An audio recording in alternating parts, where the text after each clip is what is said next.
सहर में बुलुछि हाथी ढेंकानाल भुवन बजार भितर बुलुछि दंता सकाळे लोके मनुकुआ करुथिबा बेले हाथीटी बजार बुलुथिबा देखिबाकु पाइथिले परे हाथीटी सुकिंदा रेंज रो आसी भुवन महिला महाविद्यालय दे सहर भितर को प्रवेश करिथिला यार खबर पाई हाथी को घोड़ाइबा पई चेष्टा करिथिला वन विभाग प्राय आधा घंटा परे हाथीटी भुवन रेंज ऑफिस दे ब्राह्मणी नदी पार होई सड़ंगी रेंज को पलाइथिला किंतु किछि समय परे पुणी भुवन बजार मध्यरे हाथी बुलुथिबा दृश्य देखिबाकु मिलिथिला तेबे कहार किछि क्षयक्षति करि नथिबा बेले हाथी को देखि भयभीत होई पड़िछन्ते सहरवासी।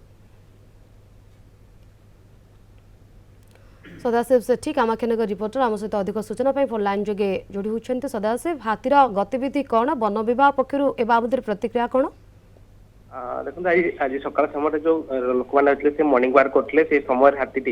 से सुकिंदा रेंज से अंचल बजार भर प्रवेश कर तो लोक मैंने देखिए पूरा भयभीत हो जाते परवर्त समय वन विभाग को खबर देते वन विभाग घटनास्थल पहुंची घोड़ा चेष्टा करा जेहेतु सहर मध्य भाग से पशि आसला पाखापाखि आधा घंटा खंडे अन्यत्र स्थानांतर करने चेष्टा करते तो पाखे जो रेंज ऑफिस सामना देकर से जो ब्राह्मणी नदी पारी है पुणी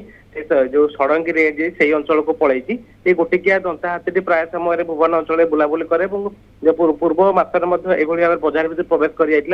लोक मैंने भयभीत हो जाते जेहेतु गोटिकिया दंता हाथी रही गोठ भितर से रहुनी प्राय समय बजार भर प्रवेश कर लोक मैंने भयभीत अवस्था अच्छा कि बर्तमान वन विभाग सजग रही अन्यत्र स्थानांतर कर बिल्कुल गतिविधि पर नजर रखी वन विभाग अन्यत्र स्थानांतर धन्यवाद आपंकर सूचना पाई।